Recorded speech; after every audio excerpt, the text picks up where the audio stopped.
Shalom, jemaat Tuhan di GKI Diponegoro Magelang. Selamat malam dan salam kangen. Saya Pendeta Stefanus Lim. Lama sudah kita tidak saling bertemu di gereja ya, Ibu Bapak, Saudaraku. Malam hari ini izinkan saya ingin bertemu dan mengunjungi Bapak Ibu Saudara-saudari semua melalui siaran online hari ini, Rabu 10 Juni 2020. Salam hangat kami dari Kota Purwokerto.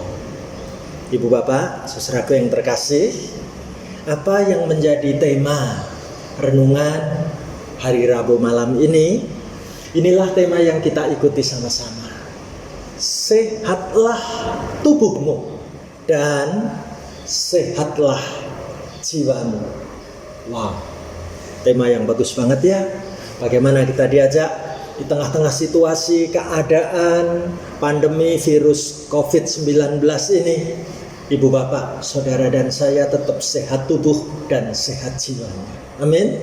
Nah, bagaimana kalau kita mengawali acara malam ini dengan kita nyanyi bareng-bareng dulu? Ya, saya membawa alat musik namanya gitar kecil ini, ukulele.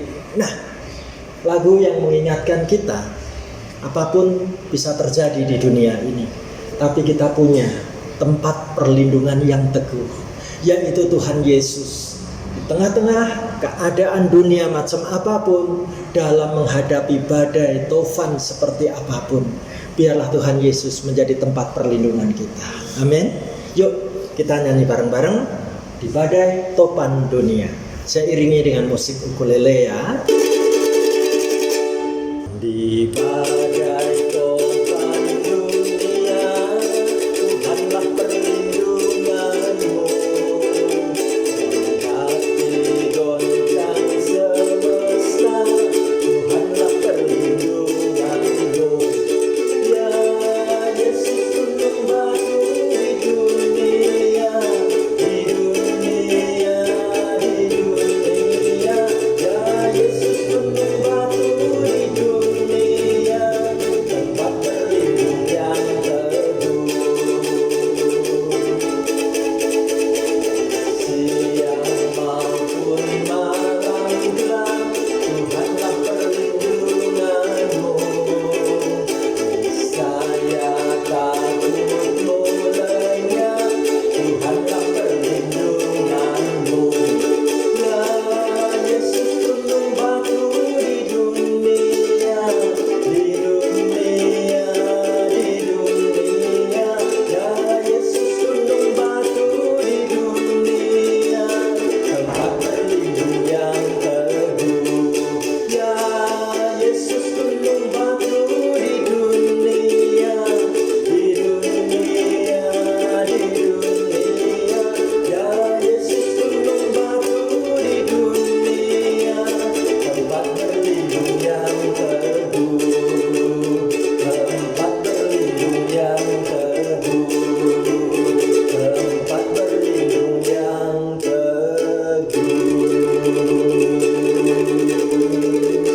Amin. Mari Ibu Bapak, saudaraku yang terkasih, kita mengawali dengan kita bersama-sama akan berdoa lebih dahulu.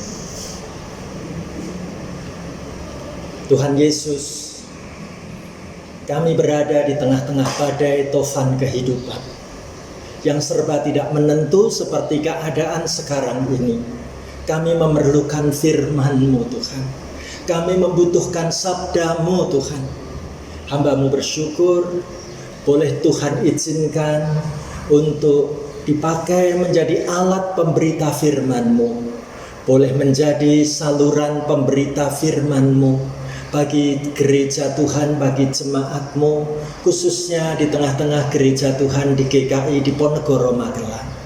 Tuhan, biarlah dari rumah kami masing-masing Engkau mempersiapkan hati kami, membuka hati kami untuk mendengarkan sabda firman-Mu. Mari Tuhan, Engkau berbicara kepada kami. Mari Tuhan, Engkau yang taruhkan perkataan firman-Mu bagi hidup kami. Kami rindu firman-Mu mengubah hidup kami menjadi baru. Di dalam nama Tuhan Yesus, hamba siap melayani firman-Mu, bagi jemaatmu dan bagi gerejamu GKI Diponegoro Magelang di malam hari ini. Dalam nama Tuhan Yesus, kami sambut berkat sabda firman-Mu. Haleluya. Amin. Ibu bapak, saudara-saudariku, dari rumah kita masing-masing, ayo sekarang kita sama-sama akan mendalami sebuah tema yang bagus, yaitu sehatlah tubuhmu dan sehatlah jiwamu. Pembacaan firman Tuhan dipilihkan dari surat 3 Yohanes pasal 1 ayat 1 sampai dengan ayat yang keempat. Mari kita buka surat 3 Yohanes 1 ayat 1 sampai dengan ayat yang keempat. Saya mau mengajak ibu bapak, saudara-saudari bersama-sama dengan saya ikut membaca, mengucapkan firman Tuhan bareng-bareng demikian. Dari penatua kepada Gayus yang kekasih, yang kukasihi dalam kebenaran. Saudaraku yang kekasih, aku berdoa semoga engkau baik-baik dan sehat-sehat saja dalam segala sesuatu, sama seperti jiwamu baik-baik saja. Sebab aku sangat bersukacita ketika beberapa saudara datang dan memberi kesaksian tentang hidupmu dalam kebenaran, sebab memang engkau hidup dalam kebenaran. Bagiku tidak ada sukacita yang lebih besar daripada mendengar bahwa anak-anakku hidup dalam kebenaran. Amin. Ibu bapak, saudara-saudariku yang dikasihi dan mengasihi Tuhan, pembacaan ayat-ayat Alkitab ini akan kita bagi menjadi 3 bagian, 3 pokok renungan buat hidup kita di malam ini. Renungan yang pertama, ayo kita pusatkan perhatian kita pada firman yang ditulis dalam surat 3 Yohanes 1 ayat 1. Kita fokus pada surat 3 Yohanes 1 ayat 1. Mari kita baca bareng-bareng ya. Demikian. Dari penatua kepada Gayus yang kekasih, yang kukasihi di dalam kebenaran. Ibu bapak, saudara-saudara yang terkasih, surat yang ditulis oleh Rasul Yohanes ini, ia menyebut dirinya sebagai penatua. Artinya siap sebagai pelayan Tuhan, siap menjadi pemimpin gereja saat itu. Dan ia sengaja tuliskan surat ini kepada sosok seorang yang bernama Gayus. Saudaraku, sangat mendalam untuk kita ketahui bahwa surat yang ketiga dari Rasul Yohanes ini memang khusus ditujukan kepada Gayus, yaitu salah satu anak rohani dari Rasul Yohanes. Dan ternyata Rasul Yohanes sangat mengasihi Gayus sehingga ia merasa perlu untuk menulis surat khusus kepada Gayus setelah sebelumnya, yaitu surat 1 Yohanes, surat 2 Yohanes itu dikirim untuk jemaat secara menyeluruh, tapi suratnya yang ketiga ini sangat spesial, ditujukan untuk anak rohaniku yang bernama Gayus. Ibu bapak, mungkin kita bertanya-tanya, Pak Stefanus, Gayus itu sebenarnya siapa? Kita tidak tahu secara pasti.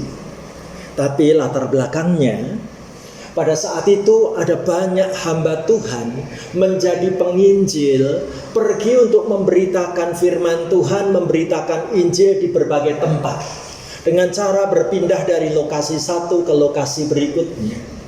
Nah, para hamba Tuhan, para penginjil ini ternyata dalam perjalanan pelayanannya pasti membutuhkan tempat untuk beristirahat.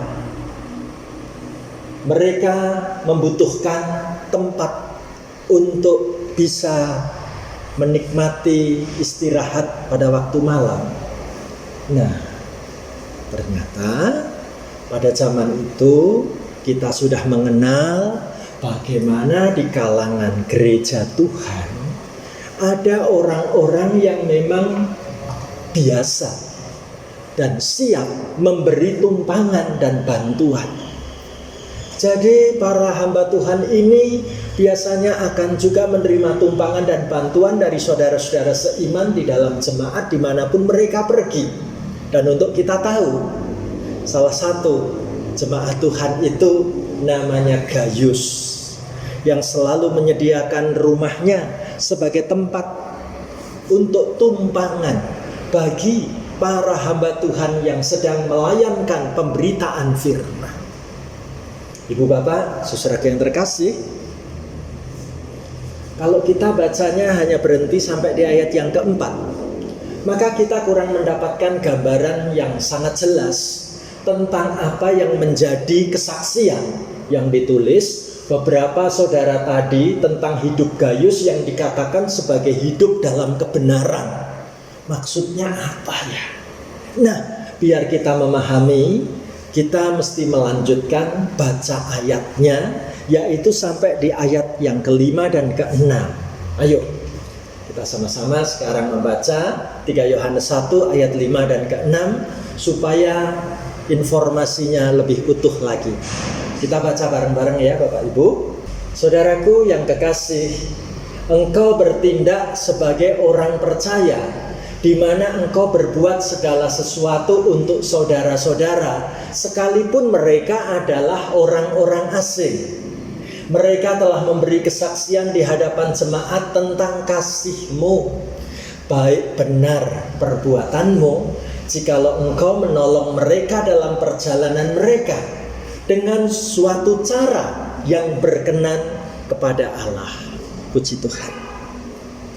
Jadi kalau kita ditanya apa yang sedang terjadi di sana, Alkitab mau memberitahu Gaius menyadari sepenuhnya bahwa dirinya ini adalah tangan Allah yang berkarya di dalam dunia ini. Gaius merasa aku harus berperan menggunakan potensi yang aku miliki selaku perpanjangan tangan Allah di dunia ini. Jadi buat ibu bapak, saudara-saudari dan saya sekarang ini, bahkan sepanjang kita terus melanjutkan hidup ini, kita boleh juga berkata seperti Gaius, bahwa kita semua adalah perpanjangan tangan Allah yang terus berkarya di dunia ini.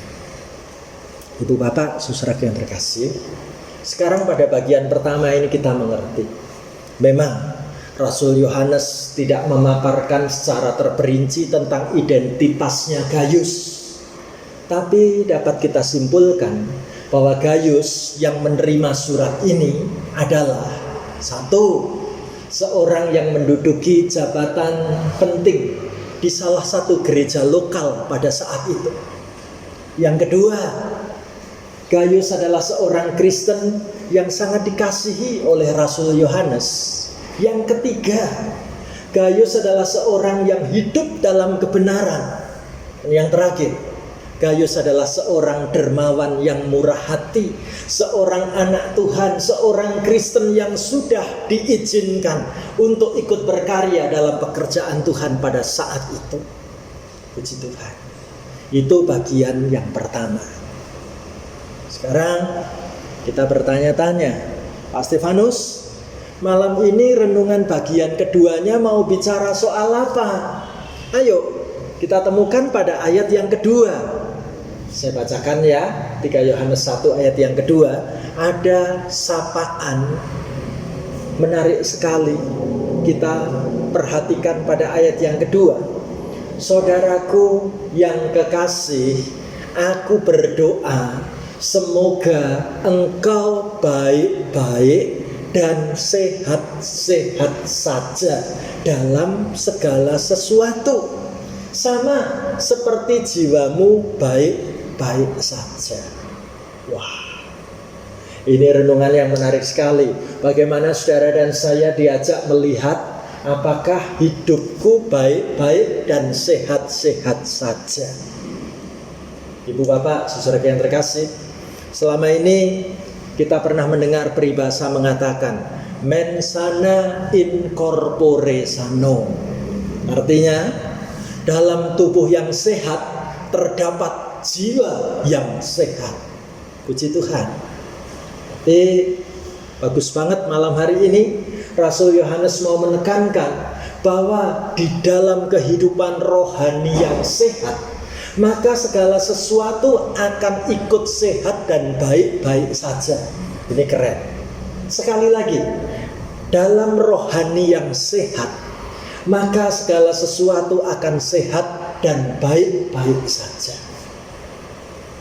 Demikianlah kita sebagai seorang anak Tuhan, sebagai orang percaya, hendaknya saudara dan saya punya kehidupan rohani yang baik, maka nanti segala-galanya akan sehat dan ikut baik-baik saja. Pentingkah hal ini Bapak Ibu? Saudara yang terkasih, saya mau bertanya, apa salah satu ikon Kota Magelang? Coba kita lihat foto ini. Nah, sengaja foto ini ada tulisannya tapi agak tersamar. Apakah Bapak Ibu saudara-saudari lihat foto ini langsung ngerti ini ada di Magelang? Nama bangunan ini apa coba? Coba ya kita zoom ya.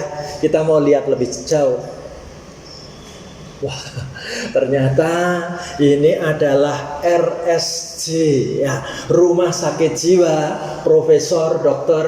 Surojo Magelang. Wah, Ibu Bapak, saudara yang terkasih, ternyata kita perlu tahu dalam hidup ini nggak cukup hanya memikirkan badan yang sehat, tapi jiwa juga diperlukan sehat. Persoalannya di tengah-tengah situasi pandemi virus COVID-19 ini, betulkah tubuhku aku jagai sehat, tapi juga jiwaku perlu aku jagai sehat? Salah seorang teman kalau bercanda dalam grup humor para pendeta, nanti kalau ada teman kasih komentar yang aneh, pasti akan kirim gambar kayak gini. Awakmu durung stabil, ojo melu komen sik ya. Kamu belum stabil, nggak usah ikut komen deh daripada komen ngaco, gitu ya. Nah, Ibu Bapak, saudaraku yang terkasih, satu hal yang menarik di tengah-tengah situasi keadaan seperti ini, apakah baik-baik tubuhku, sehat-sehat juga jiwaku? Satu perjuangan yang luar biasa. Mungkin kita bertanya-tanya, bagaimana caranya supaya kami bisa betul-betul memiliki tubuh yang sehat dan jiwa yang sehat?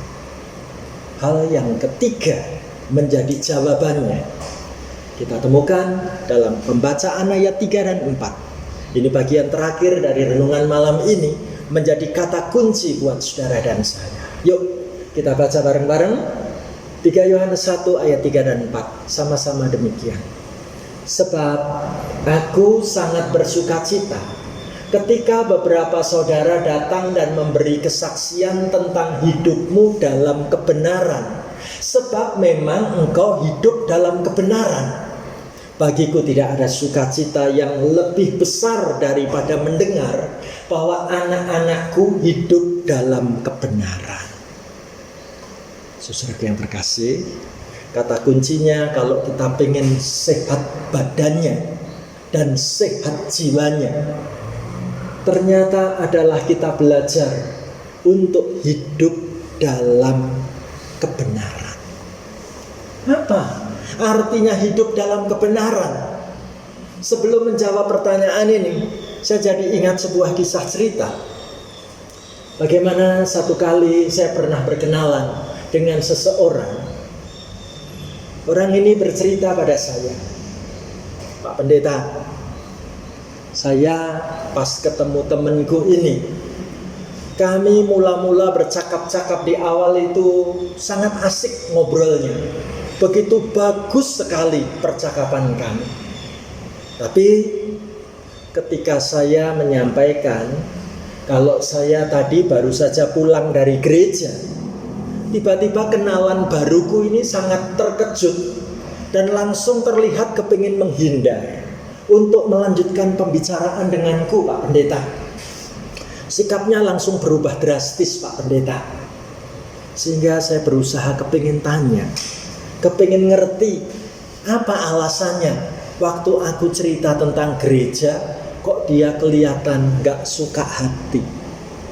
Nah, akhirnya temanku ini bercerita gini, Pak Pendeta, bahwa aku ini punya begitu banyak pengalaman buruk dengan orang-orang gereja. Mulai dari lingkungan pertemanan yang buruk sampai ditipu dalam berbisnis. Orang-orang gereja, orang-orang Kristen itu yang aku temui ternyata adalah orang-orang yang telah merusak kepercayaan hidupku. Ini membuat akar pahit dalam diriku terhadap orang-orang Kristen atau terhadap hal-hal yang berhubungan dengan gereja. Saudaraku, begitu saya mendengar cerita orang ini, saya merasa bahwa fakta ini sungguh menyedihkan. Tidak sedikit ternyata ada orang Kristen yang rajin beribadah, bahkan mungkin ikut aktif melayani, tapi ternyata kehidupan mereka di luar gereja itu tidak mencerminkan sebagai anak Tuhan. Ada yang suka menipu orang lain, ada yang suka bicaranya kasar dan nyakitin hati, ada yang punya gaya hidup sering bisa jadi batu sandungan untuk orang lain. Saudaraku, malam ini kalau kita diajak merenungkan tentang hidup dalam kebenaran, kita mau diingatkan, tahukah kita bahwa bukti kita ini anak-anak Allah sebenarnya tercermin dari perkataan kita, perbuatan kita, gaya hidup kita sehari-hari, bukan? Itu artinya hidup dalam kebenaran.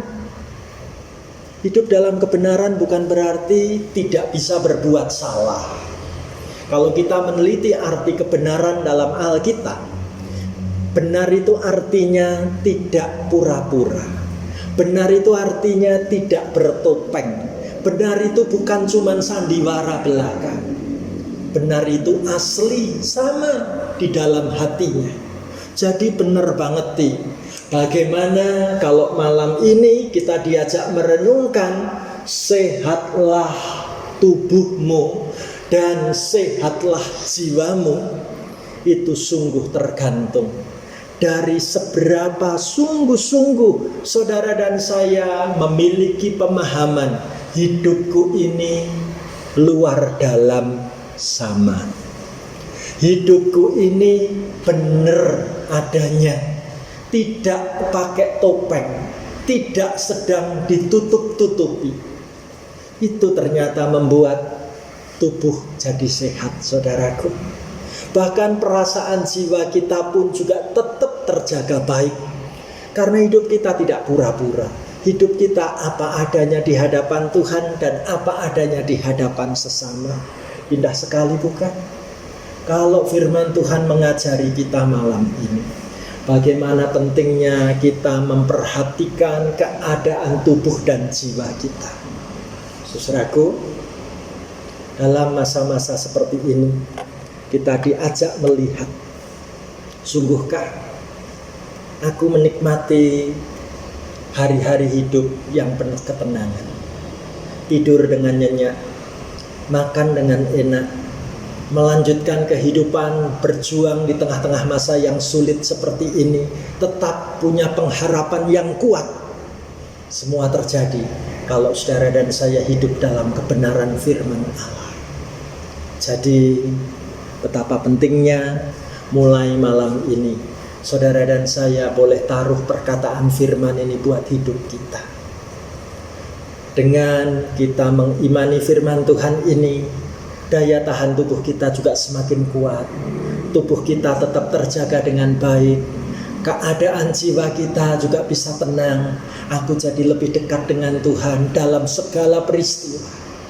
Mengingatkan saya dengan sebuah lagu yang indah. Zaman sekarang berjagalah. Lagu ini keren bukan? Lagu ini bagus bukan? Pasti kita mengenalnya ya. Ayo kita nyanyi lagu ini bareng-bareng ya.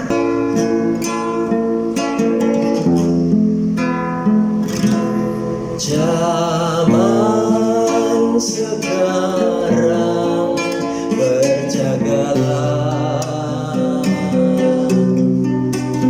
lihat dunia bergelora, kedengaran sini sana banyak kabar menggemparkan. Berlindunglah dalam sabda Allah.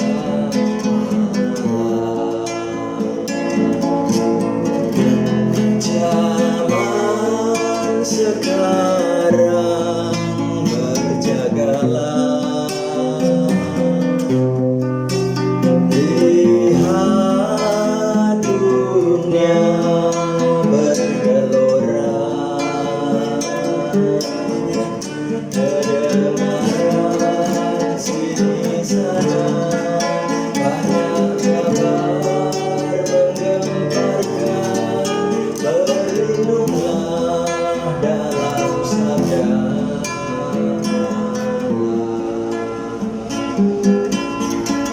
Berlindunglah dalam sabda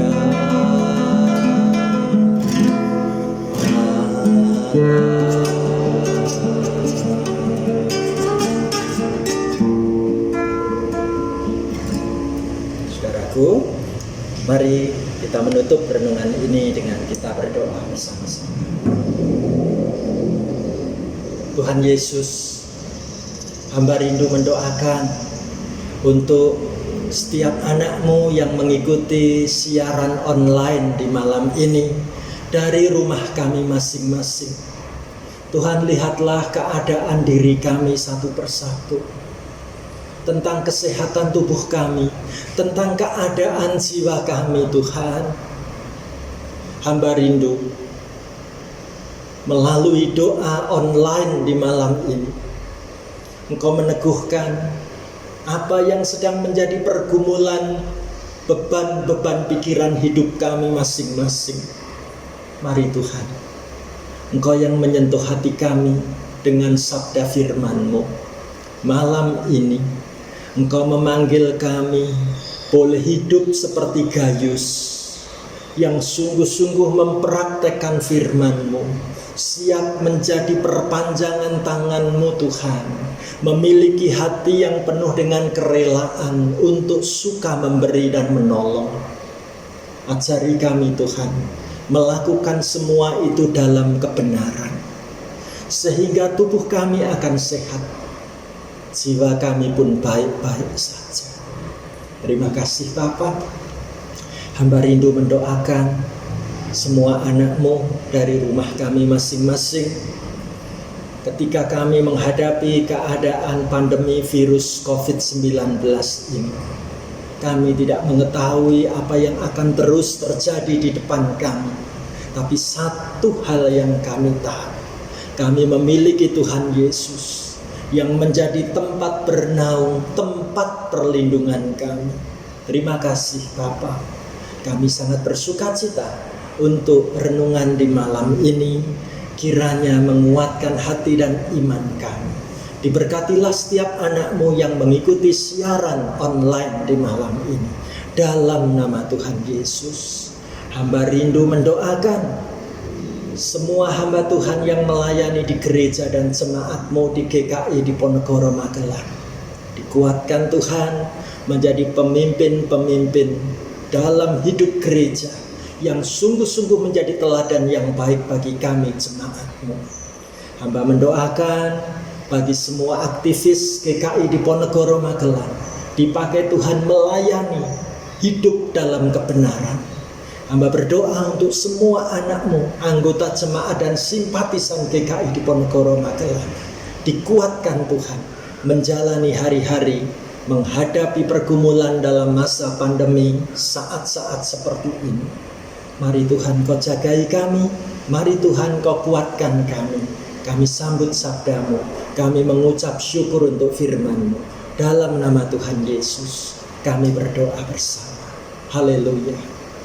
Amin.